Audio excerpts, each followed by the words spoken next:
Hello everyone, greetings and salutations. It's Manimus and happy May the 4th, or as a lot of us like to call it, Star Wars Day. May the 4th be with you. This is the day that everyone kind of deemed as the unofficial, official Star Wars Day to celebrate all things Star Wars. You see it on TV a lot. A lot of the networks are doing a nonstop Star Wars marathon all day long. You got your retailers doing major sales and discounts off of Star Wars merchandise. And the biggest thing is the fact that today is one of those days where all Star Wars fans get to come together and just celebrate everything that is Star Wars.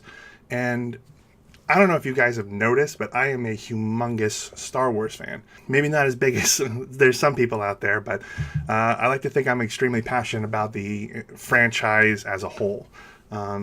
So I kind of wanted to come on here really quick and do a quick video of why Star Wars means so much to me. My earliest memory for Star Wars actually goes way back to when I was I think I was maybe 4, maybe 5, hard to say. I don't remember too much of the specific age, but I do remember that when I was really, really little, I got really sick. My parents took me to a doctor. They prescribed me medication, took the medication, and unfortunately I had a major allergic reaction to that medication. I was really bad. I was, constantly getting sick. I couldn't eat. I couldn't drink. I was in a lot of pain. I couldn't sleep. I was so restless. And Father did the one thing that he knew that would help calm me down, is he dragged my mattress from my bedroom all the way out to our living room, laid me down, gave me a pillow, gave me a blanket, and we had a beta copy of Star Wars. And he put that in, and it immediately made me keep my focus was on the television, on Star Wars, on this universe of, this good versus evil, the Force and the space battles, the C-3PO, R2-D2, the droids, just everything about the movie just kept me focused. And as soon as the movie would end, we would rewind it and play it again, and rewind it and play it again. And over and over and over and over. And my sister actually jokes with me a lot that it got so much to the point, she almost hated Star Wars at one time, but she could quote every single line from the movie because my family and I watched it so much because of me being sick, being not in the best of health. And I think the big thing with Star Wars is that when I was growing up, I had a very hyperactive imagination, almost to the point where I was extremely disruptive. I could turn anything into something else with my imagination. I can remember being in school, being extremely disruptive in elementary school. My teacher would be trying to teach classes, and I could remember, I could open up my textbook, and the pages in my textbook, the way the pages kind of ruffled within the binder, reminded me of the sand dunes in Tatooine, where my pencil became a land speeder, or an X-Wing, or the Millennium Falcon, or just something where I would actually make sound effects, laser sound effects, and just be totally disruptive to everyone, and to the point where I think even teachers had suggested to my parents that I get checked out, thinking that was something not right, going on in my head. And the doctors, my parents took me to doctors and had me checked out, and they just nope, he just has a super creative imagination. There's nothing wrong with that, and there really isn't nothing wrong with that. Without creativity, without imagination, we wouldn't see the things that we see today. The movies that we see today, the TV shows that we see today. You wouldn't hear the music that we hear today. The comedy, some of the books, without creativity and imagination, we wouldn't have that. And for me, the thing that really fueled me was, George Lucas's creation. All throughout my life, anything and everything that was Star Wars related, I fell in love with it. I loved every single movie that came out. I loved from, the original trilogy. I loved every single prequel. I loved every single movie that came out afterwards. I love The Last Jedi. I love A Solo Story. I love Rogue One. I love the TV shows, the cartoon shows, the Clone Wars, The original cartoon series that came out, there was Star Wars Droids way back in the early 80s, and they had Star Wars Ewoks. If you've never seen those, look those up. I don't know if they're on Hulu or Netflix, but they're definitely worth watching. They're really not that good, but every time I hear the music, the theme song of like Droids or the Ewoks, I just freak out because I love it. Trouble again. Trouble again. We are the friendly spirits from the forest grove. To the point where, I'm almost 40 years old, and every time I see a Lego advertisement that's advertising Lego Star Wars, I tell my wife, like, hey, I want to get that. I want to build that. I want to collect that. Even to the point where people in my life I've actually, I don't know if I want to say infected, but I've definitely pushed them in that direction.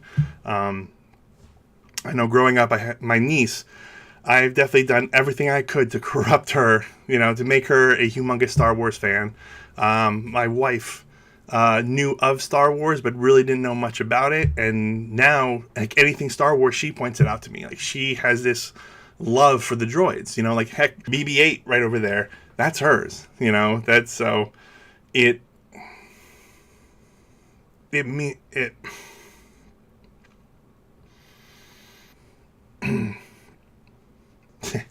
and even just to hope that one day, if I have children of my own, to be able to pass on Star Wars to them too.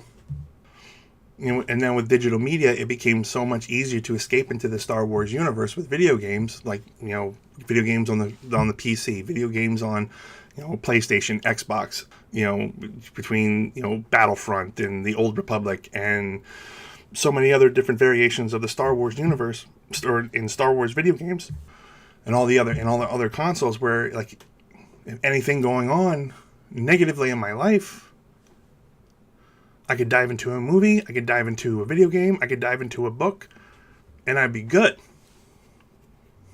So kind of the funny thing is, I don't hide it.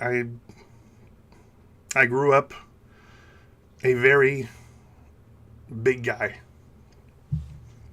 And people around you that are supposed to be your friends, they don't take you, very seriously, or they don't respect you in the same way if you are super creative, super imaginative, or in my case, like Star Wars.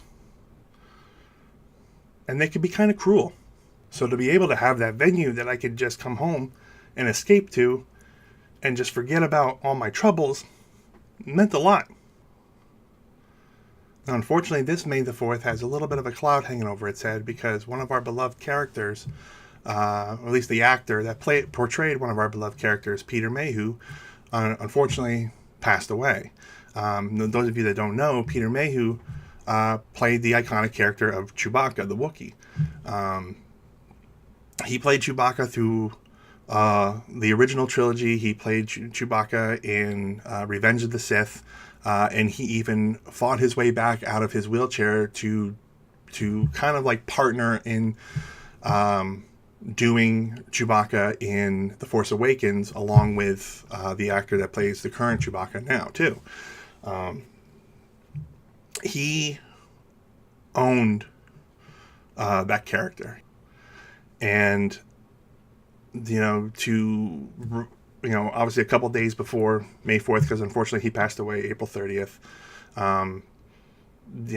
that he was actually supposed to appear at one of the Comic-Cons, and they actually had a table set up and everything. And I remember seeing pictures of the table. They put flowers, put pictures, put memorabilia, all this stuff, and everyone that went to that Comic-Con gracefully and respectfully paid their respects to him. Your childhood kind of takes a little bit of a hit when a lot of the people that are responsible for characters that you grew up on start unfortunately passing away. And I understand it's the way of life. It is what it is. But you figure, 2016 we lost Carrie Fisher, who obviously played Princess Leia. And we also lost Kenny Baker, who played R2D2. For those of you that don't know, yes, the original trilogy, there was an actual person inside R2D2 controlling him, moving the head, moving, things like that. So yeah, in 2016 we lost them, and now 2019, set to have another movie come out in December. We have another actor pass away. So I want to leave you guys with this. I want to show you something here. This is from Brad Meltzer's Twitter account. Brad Meltzer is a author, and he posted a picture that he found of somebody somebody had drawn a picture. I want to show it to you guys here. This picture shows obviously that shows Chewbacca walking hand in hand with Princess Leia, who obviously is supposed to be Carrie Fisher. And they're walking on, it's obviously the planet of Tatooine, because Tatooine is obviously known for its two suns. And the caption reads, "It's time to go home." And it's actually done very similarly to when Carrie Fisher passed away. They did the same style picture of her walking with R2D2. Then the second picture, somebody had done a reply, and they showed this picture here that somebody had done in pencil art. Obviously, it shows there Carrie Fisher and Peter, along with Kenny Baker, which obviously, like I said, was R2D2.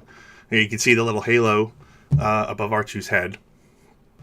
And of course, the last one here is Chewie standing outside the gates of heaven, getting his medal that he should have got from Episode 4, A New Hope, the original Star Wars movie, from Carrie Fisher, standing on a ladder, giving him his medal right before they go in to heaven.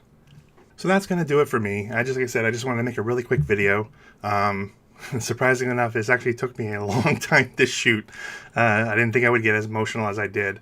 But, on this day, on May the 4th, let's not forget why we love Star Wars so much. But at the same time, let's not forget about the people around us that we love just as much. Let's be kind to each other. Let's, reach out to each other. And let's show everyone why the Force is definitely strong with all of us. So, may the Force be with you guys. May the 4th be with you guys. And I will catch you guys on the next one. Take care.